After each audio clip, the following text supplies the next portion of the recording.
ছোটবেলা থেকে মার মুখে একটি কথা শুনেই বড় হয়েছি। কথাটি হচ্ছে, নিজের চোখ কানা করিও তবুও দেশ কানা করিও না।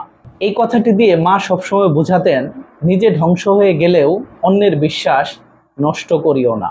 বর্তমান সময়ে একটি বিষয়কে কেন্দ্র করে প্রায় অনেক অপ্রত্যাশিত ঘটনা ঘটে।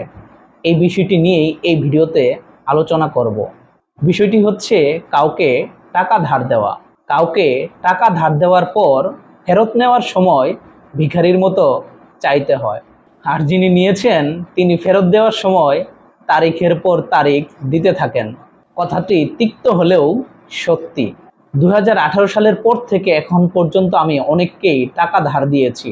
আছে আমার কিছু তিক্ত অভিজ্ঞতা।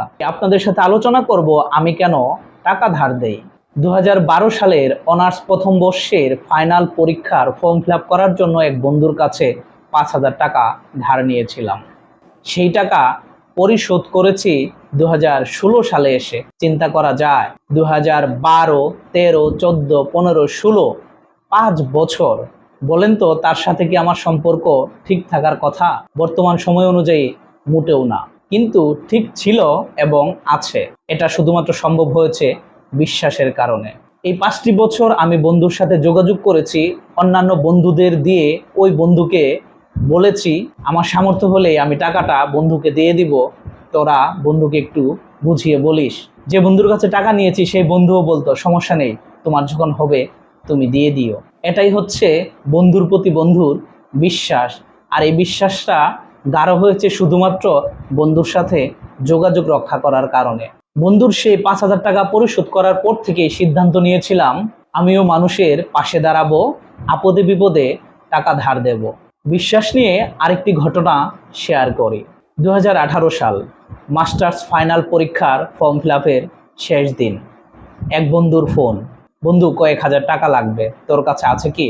আমি বললাম, মাস্টার্স ফাইনাল পরীক্ষার ফর্ম ফিল আপের টাকা ছাড়া আমার কাছে এক্সট্রা কোনো টাকা নেই, তাও আবার আজই লাস্ট দিন।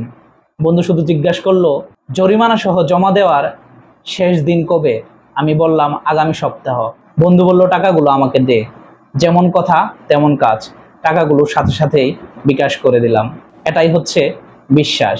একবারও ভাবিনি বন্ধু যদি টাকাটা রিটার্ন না করে আমার কি হবে, কারণ তখন এই পরিমাণ টাকা আবার জোগাড় করার সামর্থ্য আমার ছিল না।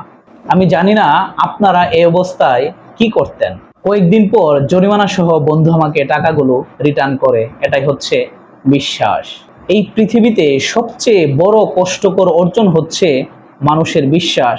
এটা অর্জন করতে অনেক অনেক অনেক সময় লাগে, ত্যাগ তিতিক্ষা লাগে, কিন্তু ভাঙতে সামান্য কয়েক সেকেন্ড যথেষ্ট। চলেন একে অন্যের বিশ্বাস অর্জন করি, একে অন্যের আপদে বিপদে পাশে দাঁড়াই। সুস্থ থাকার চেষ্টা করবেন, নিরাপদে থাকার চেষ্টা করবেন, সেই সাথে অন্যকেও ভালো রাখবেন। আল্লাহ হাফেজ।